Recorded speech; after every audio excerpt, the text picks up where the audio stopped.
అబ్బా గరీబుల బాధలు మా హీరోకు మస్తు తెలుసురా, లేకుంటే గంత మంచిగా యాక్టింగ్ చేస్తాడా ఏంది?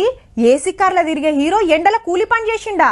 మా హీరో మస్తు గిరేట్రా, 2 నిమిషాలు మార్కెట్లా మూటలు మోసిండు తెలుసా? మా హీరో ఏమన్నా తక్కువనా? ఓ సీన్లా చెప్పులు లేకుంటే నడిచిండు. చిన్నప్పటి మా జీవితమే ఆదికొచ్చిందిరా అని చెప్పుకుంటారు అభిమానులు. ఇప్పుడు గీ ముచ్చట దేనికంటే చిన్నెన్టీఆర్ రావాల్సిందే, ఆదివాసీల కోసం కొట్లాడవలసిందే అంటున్నాడు ధర్మ సమాజ్వాదీ పార్టీ అధ్యక్షుడు విశారదన్ మహారాజ్ సారు. అగో ఆదివాసుల కోసం యాక్టర్ ఎందుకు కొట్లాడాలి, అందరు ఉండగానే ఈయననే ఎందుకు పిలుస్తున్నాడు అంటారా? దీనికో లెక్క ఉందట. జూనియర్ ఎన్టీఆర్ కొమరం భీము కథతో అడగారిన వర్గాల దగ్గర నుంచి 2000 కోట్ల రూపాయలు దొంగతనంగా వేసుకొని పోయిన జూనియర్ ఎన్టీఆర్, నేను ఆరోపిస్తున్నా, నువ్వు నిజమైన హీరో అయితే ఈ భూ పోరాటంలో పాల్గొని మాకు ఇల్లు కట్టియడానికి మా గదన్నట్టు RRR సినిమాలో కొమరం భీం వేషం కట్టి కోట్ల రూపాయలు కమాయించిండు. మరి నిజంగానే అలా తిప్పలు తీరుస్తానికి ఎందుకు వస్తలేడు, ఏకాన ఎందుకు ఇస్తలేడు అనేది సారేస్తున్న ప్రశ్న. ఆ కథ రాసిన ఆయన, అందులో పాల్గొన్న జూనియర్ ఎన్టీఆర్ ఒక్క కరెంట్ వేయడానికి వచ్చిందా? విశారదన్ సార్ ఉండవట్టలేక అన్నాడు గాని ఏ యాక్టర్ ఎవ్వలకు ఆసరగారు. చెట్లు కొట్టబోయి కోట్లు కమాయించిన పుష్ప కూలినాలు చేసుకునేటోళ్ళకి పైసా ఇయ్యాడు. రైతు కంట నీరని కళ్ళల్లో నీళ్లు తీసిన మెగాస్టార్ ఎన్నడు ఏ రైతు కష్టం చూడాడు. ఎంతో కొంత తిరిగియకుంటే లావైపోతామన్న సినిమా శ్రీమంతుడు ఏ ఊరినన్ను ఉద్ధరిస్తాడా?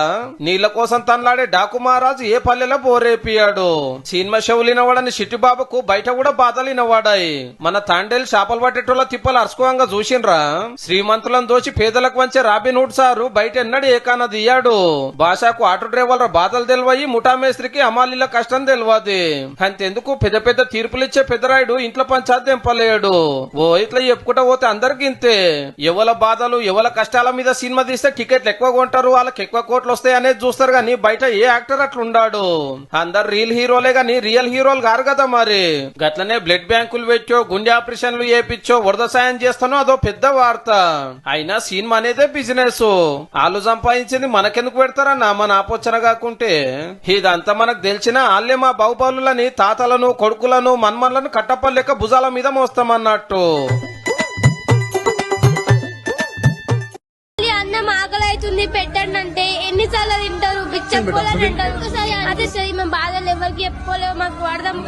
వచ్చాడు వచ్చాడు వచ్చాడు వచ్చాడు అమ్మ మాటిది కన్నా నీ కొరకు జన్మమన్నది ఒంటరి కడ వరకు ఎదలు బలమే నడిపే తోడుగా